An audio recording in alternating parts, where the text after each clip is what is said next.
আপনি কি আমল দ্বারা দোয়া কবুল হবে? গাছের মেহেদি পায়ের নখে দেওয়া যাবে কিনা? এক ব্যক্তি শেষ সাথে এক বৈঠকে এক সালামে 3 রাকাত পড়েন, তবে তিনি নিয়ত করেন প্রথম 2 রাকাত তাহাজ্জুদ আর শেষে 1 রাকাত বিতির, এভাবে পড়া শুদ্ধ হবে কিনা?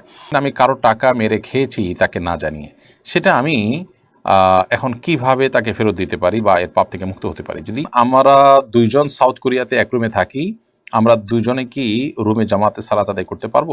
তালাকের উত্তম পদ্ধতি কি? জায়গা বন্ধক রেখে টাকা নেওয়া কি বৈধ হবে? কাজল আপনি লিখেছেন আমি কারো টাকা মেরে খেয়েছি তাকে না জানিয়ে, সেটা আমি এখন কিভাবে তাকে ফেরত দিতে পারি বা এর পাপ থেকে মুক্ত হতে পারি? যদি তাকে না জানিয়ে আত্মসাৎ করেছেন, এখন তার কাছে ফেরত দেওয়ার সুযোগ থাকলে ফেরত দিবেন। ওই কথা বলে দেওয়া কোনো জরুরি না যে আপনার টাকাটা আমি আত্মসাৎ করেছি, অন্য কোনোভাবে দিয়ে দেন, ভাই কিছু টাকা আপনি পাবেন, রেখে দেন, কীভাবে পাবেন জিজ্ঞেস করেন না। অথবা আপনি তার অ্যাকাউন্টে টাকাটা ঢুকাই দিলেন, তার বিকাশ টাকাটা পাঠিয়ে দিলেন, যেই কোনোভাবে আপনি কৌশলে টাকাটা তার কাছে দিয়ে দিলেন, অথবা তিনি বেঁচে না থাকে তার ওয়ারিসদেরকে দিয়ে দিলেন। যদি তাকে পাওয়ার কোনো সুযোগ না থাকে তাহলে তার তরফ থেকে গরিব দুঃখীদেরকে দান সাদকা করে দিলেন, ইনশাআল্লাহ আপনি দায়মুক্ত হবেন। সাদিয়া জেমি আইডি থেকে আপনি লিখেছেন আমি প্রাপ্তবয়সী হওয়া সত্ত্বেও আমার বিয়ের কোনো পথ খুঁজে পাই না, অথচ আমার চেয়ে ছোট অনেকের বিয়ে হয়ে যাচ্ছে বা গেছে, আমি হতাশাগ্রস্ত। আমাকে কোনো আমলের কথা বলবেন যাতে তাড়াতাড়ি বিয়ে হয়ে যায়? প্রথমত আল্লাহ তালার কাছে সাধারণভাবে দোয়া করতে থাকবেন, চোখের পানি ফেলে, যে আল্লাহ তালা আমার জন্য আপনি এটা বিহিত করুন এবং আমার বিয়েটাকে সহজ করে দিন। আপনি আল্লাহর কাছে দোয়া করতে থাকবেন এবং প্রচেষ্টা হতে থাকবে সঠিক পদ্ধতিতে। অনেকে অতিরিক্ত বাছাবাছি করেন, আবার অনেক সময় দেখা যায় ব্যাটে বলে হয় না, ধৈর্য ধারণ করতে হবে এবং সবর করতে হবে, সেই সাথে দোয়া অব্যাহত রাখতে হবে। সাইফুল ইসলাম ফাহাদ লিখেছেন আমরা দুইজন সাউথ কোরিয়াতে এক রুমে থাকি, আমরা দুইজনে কি রুমে জামাতে সালাত আদায় করতে পারবো? যদি আশপাশে মসজিদ খুব ধারে কাছে না থাকে তাহলে অবশ্যই আপনারা দুজন মিলে জামাতে নামাজ পড়বেন, একা একা নামাজ পড়ার চাইতে, সেটি আপনাদের করা উচিত এবং এর কারণে আপনারা জামাতে সওয়াব পাবেন ইনশাআল্লাহ তাআলা। খান শাহ আলম আপনি লিখেছেন আড়ি থেকে জায়গা বন্ধক রেখে টাকা নেওয়া কি বৈধ হবে? জায়গা বন্ধক রেখে আপনি যদি টাকা নেন তাহলে সেটা বৈধ হবে, কিন্তু যদি টাকাটা নেওয়ার পর আপনার অতিরিক্ত টাকা আপনাকে দিতে হয়, সুদও দিতে হয় পাশাপাশি, তাহলে সেটা হারাম হবে। অর্থাৎ বন্ধক নেওয়া বন্ধক রেখে টাকা নেওয়া এটা মৌলিকভাবে জায়েজ বিষয় এবং কোরআনে সেটা করতে বলেছে। লোন নিলেন কোনো কিছু বন্ধক রেখে, কিন্তু আপনি টাকাটা যখন ফেরত দিতে যাবেন তখন টাকা আপনাকে অতিরিক্ত সুদ হিসাবে দিতে হবে, এটা যদি হয় তাহলে সেটা গুনাহের কথা। আবার যে জায়গা বন্ধক রেখেছেন তিনি যদি সেই বন্ধকি জায়গাটা ভোগ করেন তাহলে তিনি গুনাহগার হবেন। সেক্ষেত্রে আপনি টাকা যা নিয়েছেন তাই ফেরত দেবেন, এরকম যদি হয় তাহলে সেক্ষেত্রে আপনার কোনো গুনাহ হবে না। আসাদুজ্জামান আসাদ আপনি রেখেছেন ঘুমানোর দোয়া ঘুমানোর অন্যান্য আমল শেষে বলতে হবে নাকি আগে, বিছানা শোয়ার পর নাকি শোয়ার প্রস্তুতির সময়? দেখুন, ঘুমানোর অন্যান্য আমলগুলো আগে সেরে ফেলবেন, আল্লাহুম্মা বিসমিকা মুতু ওয়াহিয়া সর্বশেষে বলে আপনি ঘুমিয়ে যাওয়ার চেষ্টা করবেন। ইফাত লিজা আপনি লিখেছেন আমি একজনকে পছন্দ করার কারণে আমার 2 ভাই আমার সাথে গত 2 বছর কথা বলেন না, এক্ষেত্রে আমার করণীয় কি? বিয়ের আগে এই পছন্দ করা এবং পছন্দ করা থেকে সম্পর্ক করা এটা হারাম কাজ। অতএব এই হারাম কাজের কারণে আপনার ভাইরা আপনার সাথে কথা না বললে সেটা প্রশংসনীয় কাজ। আপনি কাউকে যদি ভালো লাগে তাহলে আপনি অভিভাবকদের মাধ্যমে বিয়ের প্রস্তাব পাঠিয়ে বিয়ের ব্যবস্থা করবেন, ব্যাস। এছাড়া তার সাথে আর কোনো যোগাযোগ সৃষ্টি করে সেখানে আপনার সম্পর্ক করা এটা অবশ্যই গুনাহের কথা। সেটা যেন না হয় সেদিকটা আপনাকে খেয়াল রাখতে হবে। যদি সেটা হয়ে থাকে তাহলে সেক্ষেত্রে আপনার ভাইরা আপনার সাথে কথা বলুক বা না বলুক, আল্লাহ তাআলাই তো আপনার উপর অসন্তুষ্ট, সেটা আপনাকে দেখতে হবে। এমনি সাকিব আপনি লিখেছেন তালাকের উত্তম পদ্ধতি কি? তালাকের সুন্নাহসম্মত পদ্ধতি হলো যে কোনো স্ত্রীর সাথে কোনো স্বামী বনিবনা হচ্ছে না, কোনো স্বামীর সাথে কোনো স্ত্রী বনিবনা হচ্ছে না, তাহলে সেক্ষেত্রে প্রথমত মুখে বুঝিয়ে সমঝিয়ে বা অন্যদের মাধ্যমে বুঝিয়ে সমঝিয়ে কোনোভাবে যদি সমস্যার সমাধান করা যায় সে চেষ্টা করতে হবে। বিভিন্নভাবে চেষ্টা করা হয়েছে, কোনোভাবে সমাধান হয়নি এবং সমাধানের আশাও খুবই ক্ষীণ। এরকম যদি হয় তাহলে সেক্ষেত্রে স্ত্রীর সাথে স্ত্রীর মাসিক থেকে পবিত্র হওয়ার পর শারীরিক সম্পর্ক করার আগে 1 তালাক দেওয়া, এটা হলো সর্বোত্তম তালাক এবং সুন্নাহসম্মত তালাক। এরকম তালাক দিয়ে আপনি রেখে দিলেন, 1 মাসের মধ্যে যদি নিজেদের মধ্যে বনিবনা হয়ে যায় আপনি চাইলে প্রত্যাহার করতে পারবেন, 2য় মাসের মধ্যে আপনি প্রত্যাহার করতে পারবেন, 3য় মাস সবার হয়ে গেছে, 3য়বার মাসিক হয়ে গেছে, বা শেষ, এখন আপনি আর প্রত্যাহার করতে পারবেন না।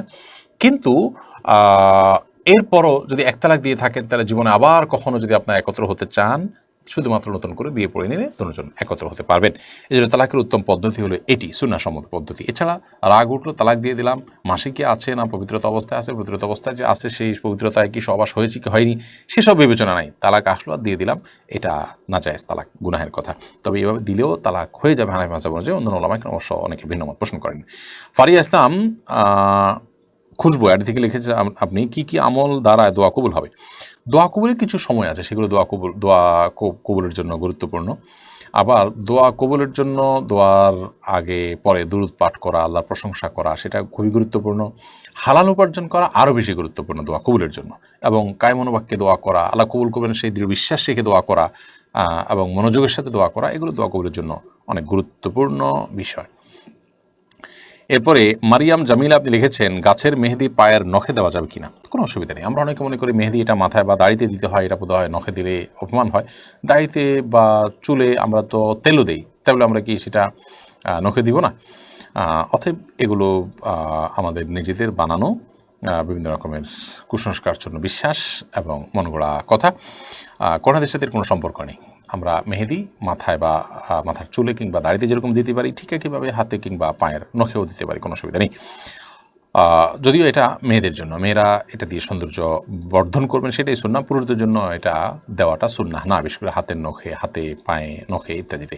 চুলে বা দাড়িতে পুরুষরা দিতে পারে, কিন্তু হাতে পায়ে মেহেদি পরা এটা দেওয়া, এটা মেয়েদের জন্য সুন্নাহ। নবী সাল্লাল্লাহু আলাইহি ওয়াসাল্লামের সময় মেয়েরা হাতে পায়ে মেহেদি দিতেন, কিন্তু পুরুষ কোনোদিন দিতেন না। এবং তিনি মেয়েদের এবং ছেলেদের হাতের পার্থক্য বুঝতেন হলো মেহেদি দিয়ে। রহমতুল্লাহ এই আইডি থেকে আপনি লিখেছেন, এক ব্যক্তি শেষ সাথে এক বৈঠকে এক সালামে 3 রাকাত পড়েন, তবে তিনি নিয়ত করেন প্রথম 2 রাকাত তাহাজ্জুদ আর শেষে 1 রাকাত বিতির, এভাবে পড়া শুদ্ধ হবে কিনা? এটা যদি আপনার কখনো সময় নাই, একেবারে শেষ মুহূর্তে আসেন, সেক্ষেত্রে আপনি এরকম নিয়ত করতে পারেন। কিন্তু নবী রাসূলুল্লাহ সাল্লাল্লাহু আলাইহি ওয়াসাল্লাম সাধারণত 3 রাকাত বিতির পড়তেন, তার মানে তার বাইরে তাহাজ্জুদ ছিল। এটা আপনার নিয়মিত আমল হওয়া উচিত না। আপনার নিয়মিত আমল হবে যে আপনি 2 রাকাত হোক আর 4 রাকাত তাহাজ্জুদ পড়বেন, তারপর আপনি বিতির পড়বেন। কিন্তু আপনি 3 রাকাত পড়ে 2 রাকাতকে তাহাজ্জুদ বানিয়ে 1 রাকাতকে বিতির পড়বেন, ভোর রাতে উঠার যখন তৌফিকই হয়েছে শেষ রাতে, তাহলে আপনি কেন এরকম কৃপণতা করতে যাবেন? কখনো সময় নেই, সময়ের অভাবে, সেটা ভিন্ন কথা। বাট যখন সময় আছে তখন অবশ্যই আলাদা করে পড়া উচিত।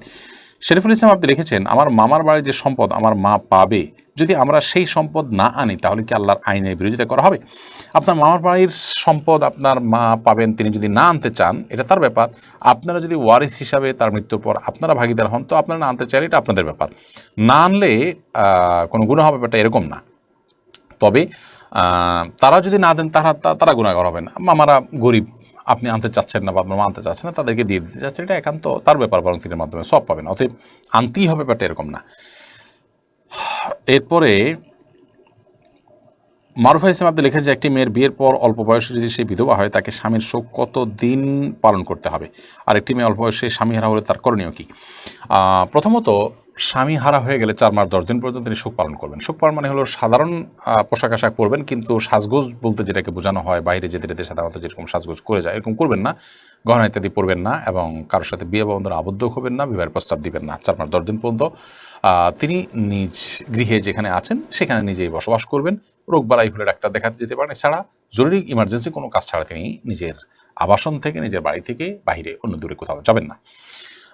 এটি হলো একজন স্বামীহারা নারী তার করণীয়।